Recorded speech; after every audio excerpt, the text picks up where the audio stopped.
Javajjivam Susahuno Guruno Jeen Pannattam Tattam Iya Sammattam Maikahiyam. Welcome back. Wasn't that nice? Thank you to whoever that was.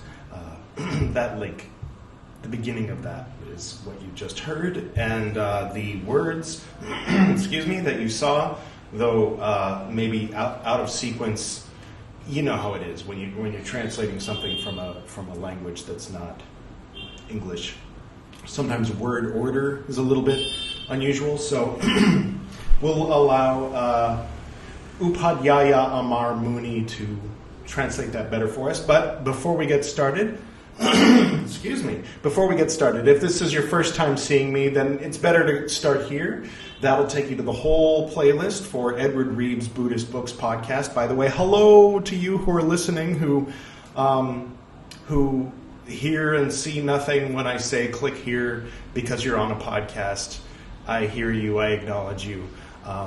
And of course, I'm talking to the people watching on YouTube. I'm not intending to, imply that they have any greater status or anything. It's just, actually, you probably maybe know this was a YouTube series for a long time, like months, 6 months, before I decided to make it a podcast as well. So old habits die hard, as they say. But if you're definitely here, you clicked it because it said Jain Sūtra, and you were like, that's interesting. And you're a little confused because it says Buddhist Books, Jain Sūtras, and you're wondering about that, then click here, and that'll take you to a playlist that starts with episode 1 of the Jain Sūtras on Edward Reeves' Buddhist Books podcast. And it'll give you a very nice breakdown as to why we're looking at the Jain Sūtras. Anyway, let's get right to it, shall we? This is the Samyaktva Sūtra. That was what you heard or saw, or both, at the very beginning of this episode after the drums and the beginning of Hanya Shingyo. So that translates as the Sutra of Right Faith. So since you just heard it, I'm not going to butcher it with my horrible pronunciation. And I will go through, I will mention a couple things. One thing I want to mention, for those of you who've diligently been listening to this entire thing, you remember back when we were reading the Lotus Sutras and I kept saying, who are the jinas? Those are the spiritual victors. Just now, when it said spiritual victors, that was a translation of jina, or jinas. And when it said victors, that was the arhantas, the same ones that we were talking about in the Namaskara Sutra or the Navakara Sutra. Either one will do. One means like greetings, and the other means 9, something like that. Anyway, okay. I think that's about all the stuff I need to go into for that. For now. So the meaning, other than just the translation of the words, just to run through it. The arhantas are my gods. The virtuous monks are my gurus. The reality as propounded by the jinas, who have transcended the shackles of attachment and aversion, is my dharma. I adopt this vow of right vision for life. All right. From a certain point of view, you could say at least they're real. Not to say that the gods aren't. Some of them are, surely, right? Anyway, again, I see little bits of hints of Christianity in this, and I can't help but think, maybe he did go to India. But anyway, we won't go too far afield. Analysis. The Samyaktva Sūtra is the very foundation of Jainism. It helps the auspicious soul emerge from the darkness of ignorance and move towards the light of self-knowledge. It is the base, the foundation of all sadhanas, or spiritual practices, performed by the aspirant, penance, restraint, renunciation, rules, and vows. If right faith is not followed, then other religious pursuits are considered actions of ignorance and not of true religion. Thus, they increase the shackles of worldly life rather than reducing them. Next section. Primacy of right vision. The first condition for attaining the state of a true Shravaka, or that of a true monk, is right faith. Without right faith, any extent of practical conduct has no meaning. A number of zeros will have no value if no non-zero digit precedes them. Oh, I like his math analogies. But by the support of a non-zero digit, a zero can become tenfold in its value. What's 10 times 0? Quick. Sorry. So also, with the support of right faith, conduct necessarily becomes resplendent in its fullness. In the absence of right faith, a person cannot even claim to have wisdom, let alone conduct. A person may know the deepest mysteries of different philosophical systems of Nyaya or Sankhya. He may create 1,000 inventions in the fields of science. He may write commentaries on profound religious scriptures. But if he does not have the right faith, he can only claim to have knowledge, not wisdom. There is a lot of difference between knowledge and wisdom. For those of you who think philosophia means love of knowledge, look into that, because there is a lot of difference between knowledge and Sophia. All right, anyway. A knowledgeable man's point of view is inclined towards this outer material world, but a wise man's is inclined towards the inner spiritual world. Thus, the former uses his knowledge to become rooted in worldly goals, but the latter uses his wisdom to become focused in spiritual goals. This venerable worship of truth is not possible without the right faith. Therefore, Lord Mahavir clearly expounded in his final discourse at Pavapuri, quote, "He who is devoid of right faith cannot attain knowledge. One without knowledge cannot achieve conduct. One without conduct cannot achieve emancipation. And one without emancipation cannot reach the state of nirvana." Narasanisa nanam nanena vina na hunti karanaguna agunisa nati mokho nati amokasa navanam. End quote. From the Suttara Dhyana Sutra 28/30. Okay, that must have been what the quote was. Anyway.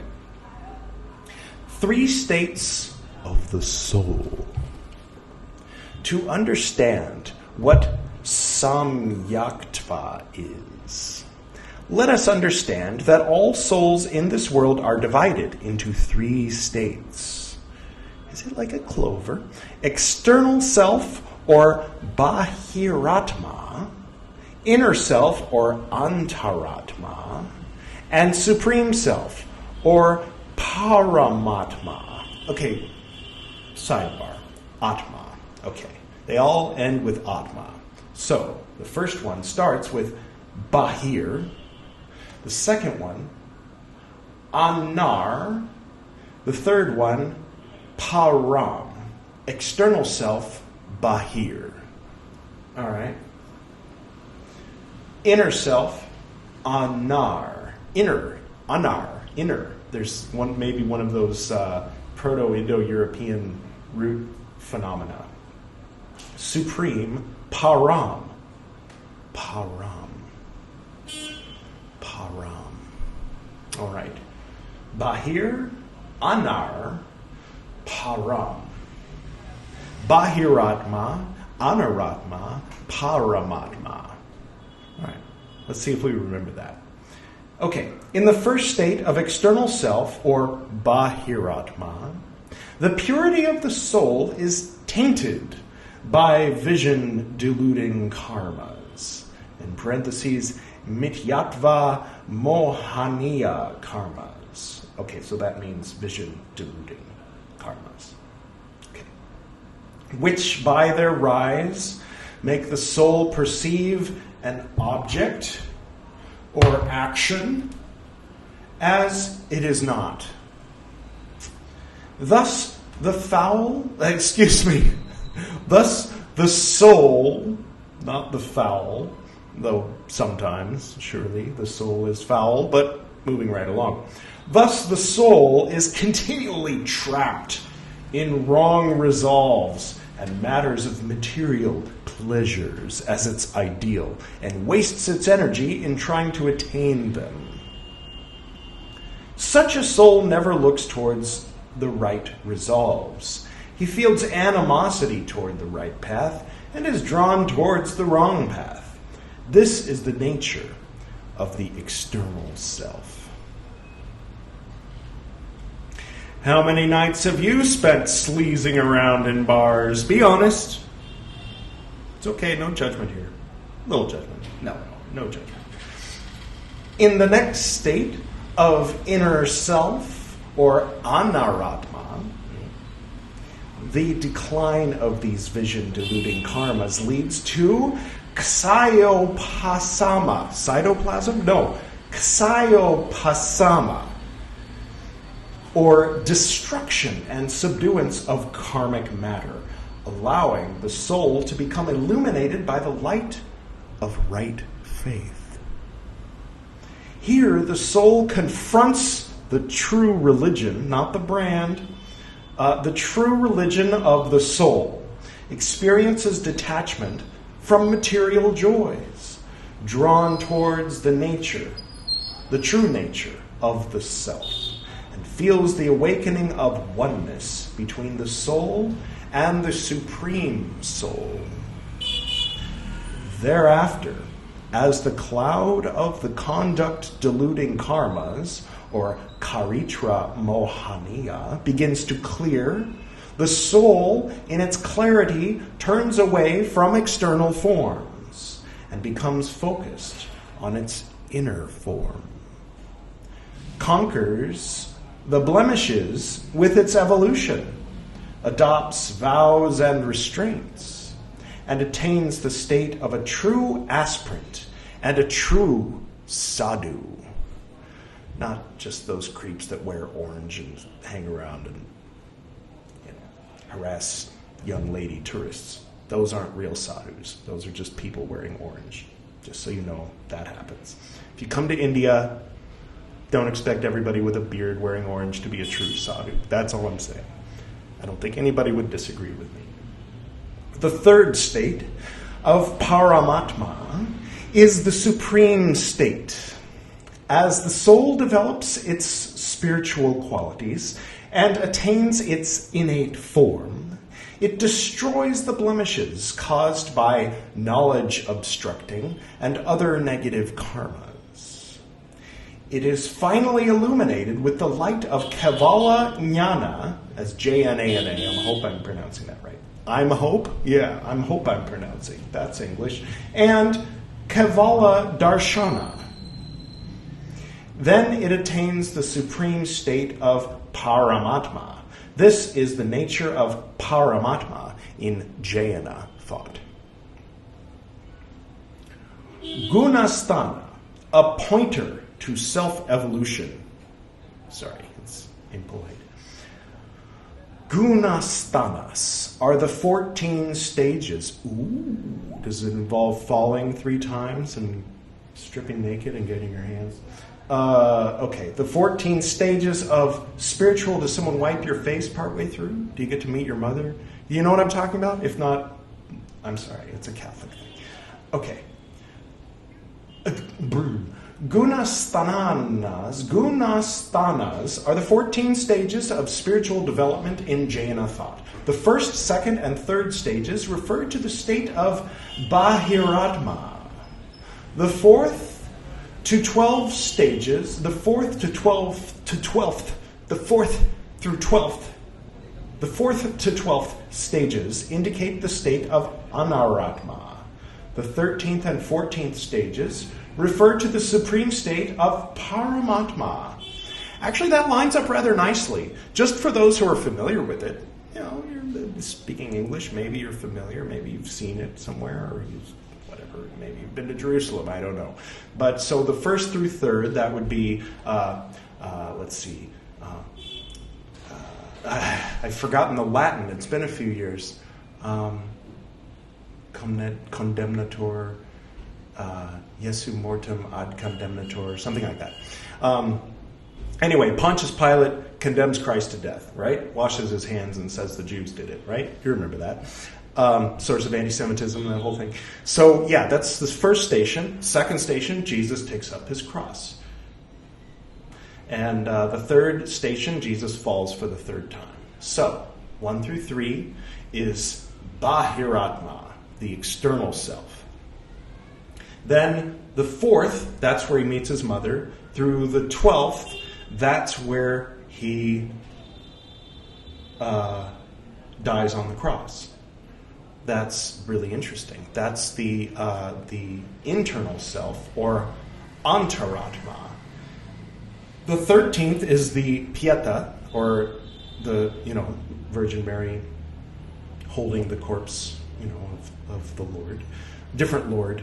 I mean, there's no real Lord in this, but anyway, they don't call them Lord, at least not yet. Well, they call them God. Close enough, right? Okay. Or a God, lowercase g. And then, so the 13th and 14th, the pieta and the tomb, right, are the, I'm trying to remember it, Panamatma? Did I get that right? Paramatma. Okay. So just a little mnemonic device for the Catholics or ex-Catholics that are watching. Now you can remember 1 through 3, 4 through 12, 13, 14. You're welcome. Okay.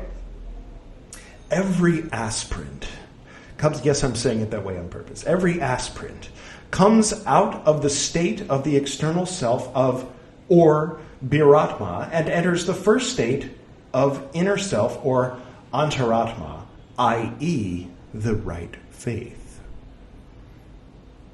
It is here that he encounters the real light of truth. You ever seen that episode of South Park where all the people are in hell and it turns out it was the Mormons. The Mormons had the right faith. Don't! Anyway, that's a different cartoon. The dough. Anyway, this is a little silly, by the way, for those who didn't take my advice and are watching this as their introductory episode to this series. Okay, they all enter the right faith, right? Okay, every aspirant. Okay, it is here that he encounters the real light of truth. This is the fourth stage of Gunastanas, known as right vision. From here, the aspirant reaches the state of the true Sravaka in the fifth Gunasthana, and that of the true ascetic in the sixth. So if I recall correctly, then that means when he meets his mother on the path, that's when he sees the true light of truth. He becomes a true Sravanka when Veronica wipes his face, and he becomes a true ascetic when he's talking to the daughters of Jerusalem, right? I think. The 7th through the 12th stages indicate the spiritual evolution of the monk. Okay. In the 12th stage, the Mohaniya, or the deluding karmas, are totally destroyed. And there's a thunderclap, and 12th, station 12. Okay, that's easy to remember, if you know the 14 stations of the cross, that is. When this happens, other karmas that cause hindrance in daily life, antaraya, to knowledge, Jnanavaraniya, and vision, Darshavaraniya, are also destroyed. Herein, the aspirant reaches the 13th stage. He is now a jina in the state of detachment, beyond attachment and aversion, pieta. In the 13th stage, he undergoes the remaining karmas, such as ayus karma and vedaniya karma. And finally, crossing the 14th stage, he attains the state of the eternal, immortal Siddha, or the Paramatma, appropriate for the tune. Right? This is the final stage of evolution of the soul. Here he attains that fulfillment beyond which there is neither evolution nor regression. All right. Next section. Niskaya Vyavahara, the real and practical standpoints. The meaning of Samyaktva, or right faith, in brief, is discrimination. We've talked about that before. It is the discrimination between the inert and the living, the animate and the inanimate, if you will, and between the tooth, T-U-T-H, and untruth. Ton, fix your typos, just saying. Between the tooth and the untruth. I think they mean the truth and the untruth. Okay. Just poking in the ribs a little bit. Right. Among these. Right. Okay.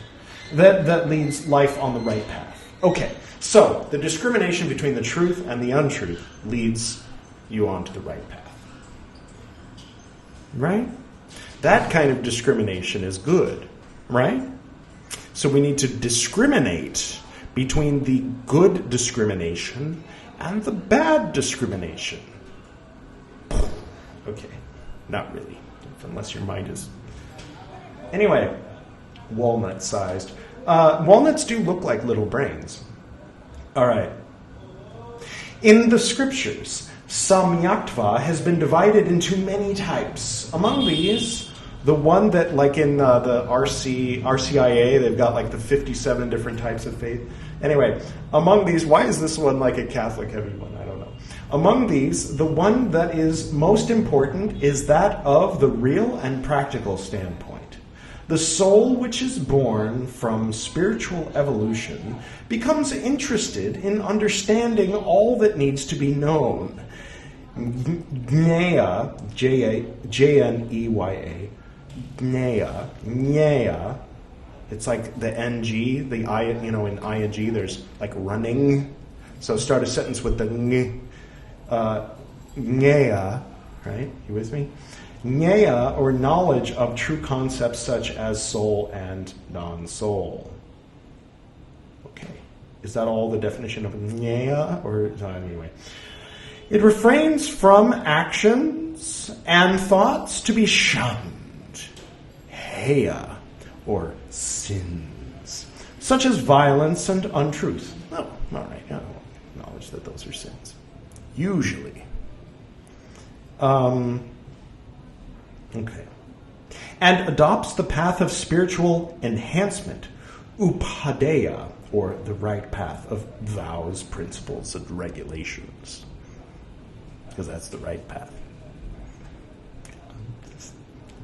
Not saying anything. Such a soul is known as Niskaya, Samyaktva, or the soul with real right faith. the real right faith.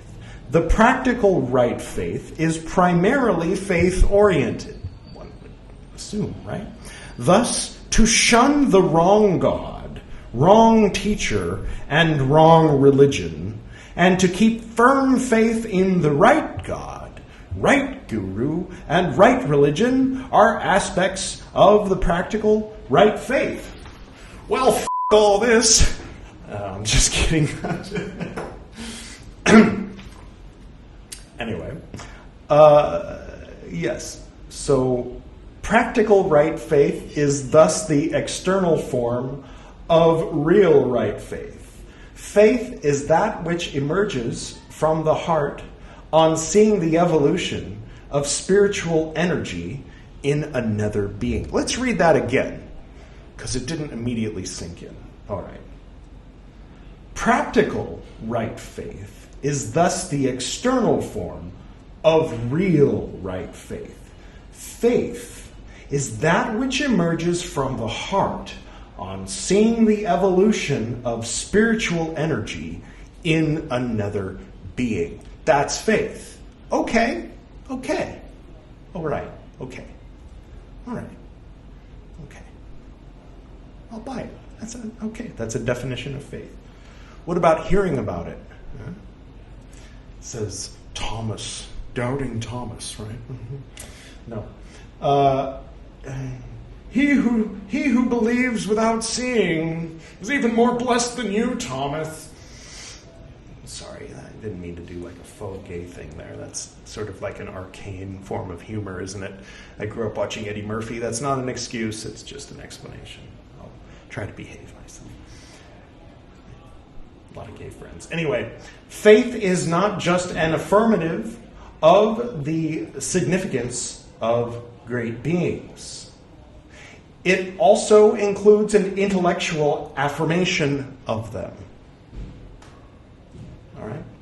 Thus, it can be stated in brief that, quote, the real right faith is an inner vision of the self. Okay, let me start that again. Quote, the real right faith is an inner vision of the self, is oriented inwards, and is primarily experiential. But practical right faith incorporates faith in God and Guru, hence it is proven from the external viewpoint also. There's no end quote there, but I can tell they should have had one. Another typo. The real right faith. So there's real and practical.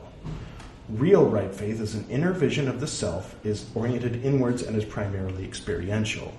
But practical right faith incorporates faith in God and Guru, hence it is proven from the external viewpoint also.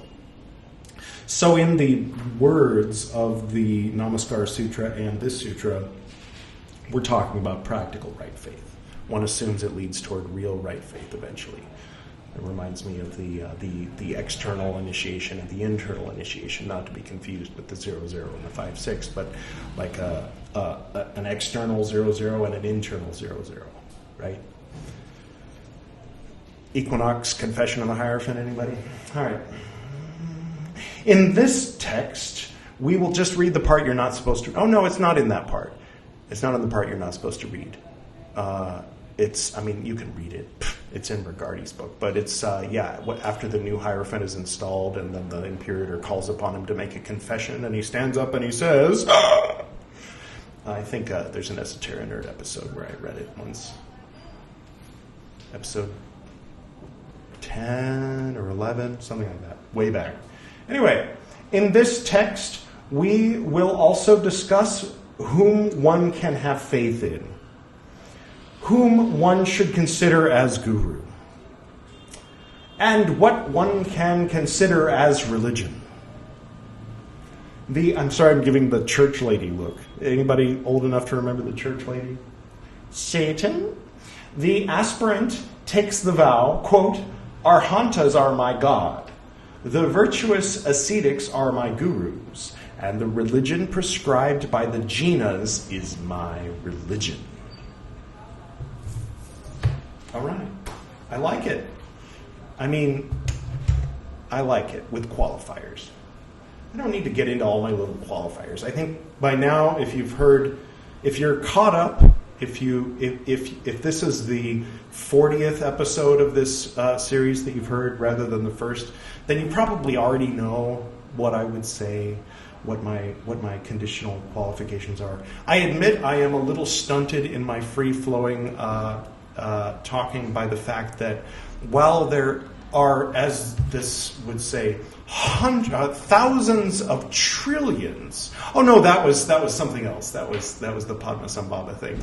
As Padmasambhava might say, there are thousands of trillions of channels talking about Buddhism, but there's only I don't know, a few hundred talking about Jainism. So I've noticed that when I'm looking for Jainist things, it recommends these episodes to me. I mean, when I'm on a different channel, not the regular channel. Anyway, so I think there might actually end up being people who are devout Jainists, devout Jains in India who maybe speak English well enough to understand what I'm saying, who are watching this what's this guy about? What's he saying? Is he making fun of us? Is he criticizing us? No, that's not my intention. The context in which I'm watching this, if this is the first episode you're watching and you fall into that category, is I want to know what the Buddha learned before he was the Buddha, basically. And that's what I explain in that episode, this episode, part 1 of this series. Watch that if you haven't. To everyone else, I'm sure you already know, I fall into, every time that it says, a person with knowledge that lacks true religion and devotion and does not adhere to all the rules and stuff is a fool. And it's okay, I'm a fool. A person who reads the Lotus Sutra and does not kiss its arse, and who criticizes it openly to the public is going to the Avicii hells. Okay, I'm going to the Avicii hells. I fully acknowledge I'm not claiming to be wise, and I'm not claiming to be a teacher. At best, I'm like an assistant teacher, like a student council, volunteer, like a student, you know what I mean? Like a student who's helping other students, not a teacher, right? I don't know if I'm going to graduate this course. I might not. You might graduate, but I might not. That's kind of where it's at as far as that goes. Not teaching this stuff. Okay?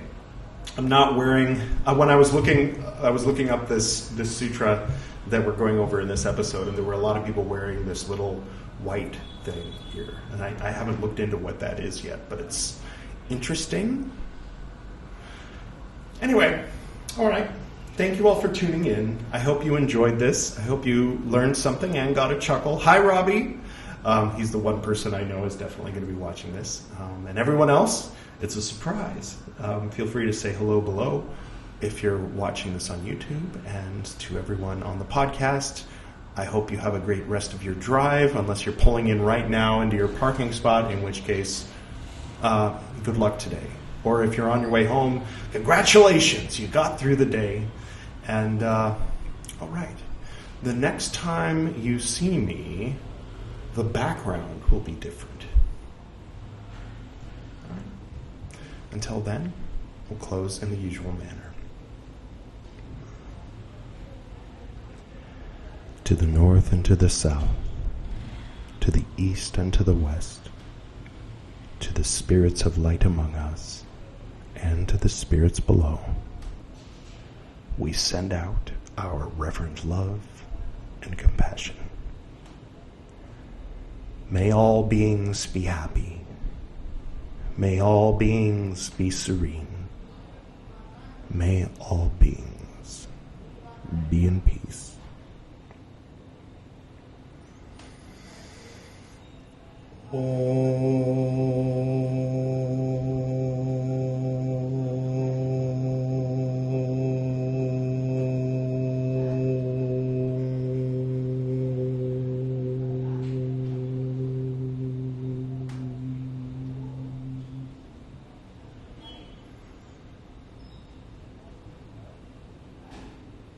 Until next time.